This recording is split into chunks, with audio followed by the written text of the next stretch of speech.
Israel was losing. 20 years of oppression. 900 iron chariots. A commander so feared, no one would face him. No king stepped forward. No general would try. So God chose someone else. A woman, sitting under a palm tree, waiting for them to come to her. Her name was Deborah, and she was about to end a war. Israel had forgotten God. Again. It was a cycle as old as the nation itself. Turn away. Suffer. Cry out. Be saved. This time, the oppressor was Jabin, king of Canaan, and his military commander, Sisera. 900 iron chariots. Judges 4 verse 3. The most feared military technology of the ancient world. Israel had nothing like them. No answer. No strategy. No hope for 20 years. They suffered under his hand. Then they cried out to God. And God's answer was already there. She wasn't appointed in a crisis.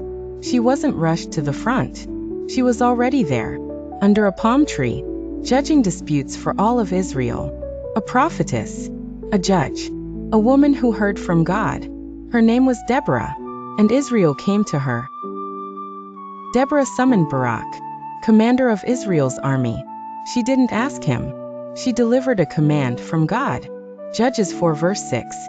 Has not the Lord, the God of Israel, commanded you? Go, take 10,000 men. March to Mount Tabor. I will lure Sisera, with all his chariots and troops, to the Kishon River. And I will give him into your hands. His answer was not what anyone expected. If you go with me, I will go. If you don't go with me, I won't go. Judges 4 verse 8, a general, refusing to march without a woman. She didn't shame him. She didn't hesitate. She said, I will go. But, because of the course you are taking, the honor will not be yours, for the Lord will deliver Sisera into the hands of a woman. Judges 4 verse 9, not Barak. A woman. He was the general. She was the one with the courage. 10,000 soldiers marched. Because one woman said go. The armies met. And Deborah gave the word. Go. This is the day the Lord has given Sisera into your hands. Has not the Lord gone ahead of you? Judges 4 verse 14. 900 iron chariots. Useless. Sinking in the mud. The river Kishon swept them away. Judges 5 verse 21. Every soldier, cut down by the sword. Not one remained. 900 chariots. One word from Deborah, and they were gone. The most feared commander in Canaan, running. Alone. On foot. He didn't look for an army to hide with. He didn't look for a fortress. He looked for a tent. One tent in particular. Her name was Jael, wife of Heber the Kenite. Her husband's clan was at peace with Sisera's king. Judges 4 verse 17. Sisera knew this. He thought he was safe. Come in, my lord.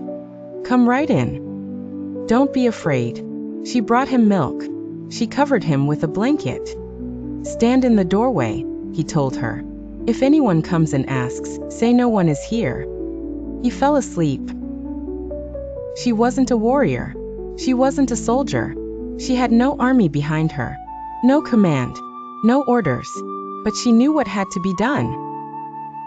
The most feared military commander in Canaan, killed by a woman with a tent peg, in a moment of mercy he never deserved. Then Barak came, still chasing, still looking. Jael walked out to meet him. Gome. I will show you the man you are looking for. And there was Sisera, fallen, dead. Deborah's prophecy, fulfilled exactly. The glory went to a woman, just as she said it would. Here is what most people don't know about Deborah. She is the only female judge in all of Israel's recorded history. Judges 2-21, not one before her, not one after. She held 3 roles simultaneously: judge, prophetess, military leader. No other figure in the entire book of Judges held all 3 at once. After the victory, Israel had 40 years of peace. Judges 5 verse 31. Longer than under most of the male judges who came before and after. And Deborah wrote a song, the Song of Deborah. Judges 5. one of the oldest poems in all of Scripture. Scholars consider it among the earliest written texts in the entire Bible. She didn't just lead a nation, she sang about it. And in that song, she calls herself something unexpected. Not a judge, not a prophetess, not a commander. A mother in Israel. Judges 5 verse 7, that is how she saw herself. Not as a ruler. As a mother.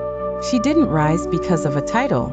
She didn't fight for recognition. She didn't demand a seat at the table. She was already there, under a palm tree, faithful before anyone was watching. And when God needed someone to say yes, she was ready, yet history forgot her. He didn't. He never does.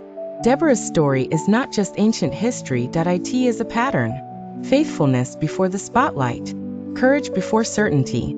Saying yes when everyone else says no. She had no iron chariots. She had no political title that the world respected. She had a word from God, and she acted on it. 2 women, 1 battle, an entire army defeated. Then Jael took a tent peg and a hammer and ended the life of the oppressor. In one hidden tent, the power that had crushed a nation was broken. When Barak arrived, the victory was complete. Deborah had spoken truly. The Lord had delivered Sisera into the hand of a woman. Afterward, the land had peace for 40 years. Deborah did not need a throne to be faithful. She needed only to hear God and obey. She needed courage in the moment God gave her. Jael did not need an army to be brave. The lesson of the story is this: God often begins victory with quiet faithfulness, and He can use anyone who trusts Him, for the battle is the Lord's. If their story moved you, share it with someone who needs to hear it today. And tell me in the comments, who do you think showed more courage? Deborah on the battlefield? Or Jael, alone in her tent? I'll see you in the next story.